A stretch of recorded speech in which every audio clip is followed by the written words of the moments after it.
और आज ये हिंदी के विलोम शब्द का दूसरा लेक्चर है। और आज हम लोग फिर से यहाँ कुछ इम्पोर्टेंट विलोम शब्द जो यूपी ट्रिपल एससी के एग्ज़ाम में पूछे गए हैं उसे डिस्कस करेंगे। जैसे देखिए, पहला विलोम शब्द हमारा है तामसिक।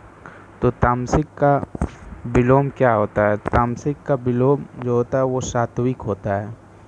और तामसिक हम लोग जानते हैं कि आयुर्वेद में 3 प्रकार के भोजन की बात की गई है, तामसिक, सात्विक और राजसिक। तो तामसिक में जैसे मुर्गा, मीट, मछली ये सब आ जाते हैं और उसका अपोजिट हो जाता है सात्विक। और तामसिक भोजन जो है वो हमारे हिंदू धर्म में अच्छा नहीं माना गया है और इसका अपोजिट जो होता है वो सात्विक होता है।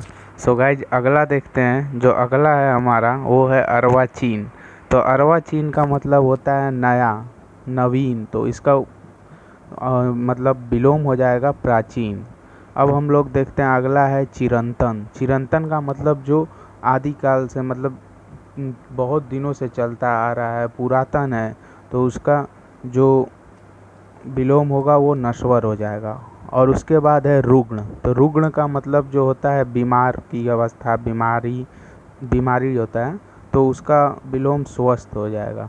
अब आता है सुषुप्ति। तो सुषुप्ति का अर्थ क्या होता है? तो अगर कोई गहरी नींद में सोए हुए हैं तो वो सुषुप्ति होता है। माने गहरे नींद में सोने की जो अवस्था होती है उसे सुषुप्ति बोलते हैं, जिसका विलोम जागृति होता है। फिर प्रसारण की बात करते हैं। तो प्रसारण का मतलब आप जानते ही हैं कि प्रसार करना, फैलना, तो उसका हो जाएगा आकुंचन विलोम। और अवनी का मतलब आप लोग जानते हैं, पृथ्वी, धरती होती है, जिसका अपोजिट हो जाएगा विलोम अंबर होता है। और हम लोग अगला बात करते हैं इप्सित। तो इप्सित का जो विलोम है वो होता है अनिप्सित। और इप्सित का अर्थ जो है वो होता है जिसकी इच्छा की गई हो, जिसकी अभिलाषा की गई हो, उसे इप्सित बोलते हैं। अब अगला देखिए उत्कर्ष है। उत्कर्ष का मतलब होता है जो उन्नति पर हो, ऊपर की तरफ बढ़ रहा हो, उसे उत्कर्ष बोलते हैं। जैसे उत्कर्ष चैनल आजकल ऊपर की ओर बढ़ रहा है, तो इसका जो विलोम है वो अपकर्ष होगा। और ऊपर होने का रीजन भी है गौरव सर। और उसके बाद हम लोग अगला बात करते हैं अथ।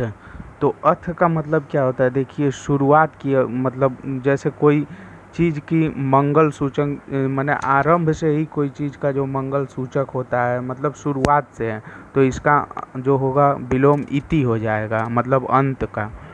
फिर अवर। अवर का मतलब होता है जो श्रेष्ठ ना हो, मतलब छोटा, निचला, उसे अवर बोलते हैं। तो इसका विलोम जो होगा वो प्रवर हो जाएगा, मतलब ऊपर हो, जो श्रेष्ठ हो। और नैसर्गिक का मतलब क्या होता है? तो प्राकृतिक। प्राकृतिक मतलब जैसे मान लीजिए बहुत सारी नदियाँ पहाड़ों को काट के जैसे दर्रा का निर्माण कर देती हैं, तो वो प्राकृतिक रूप से होता है।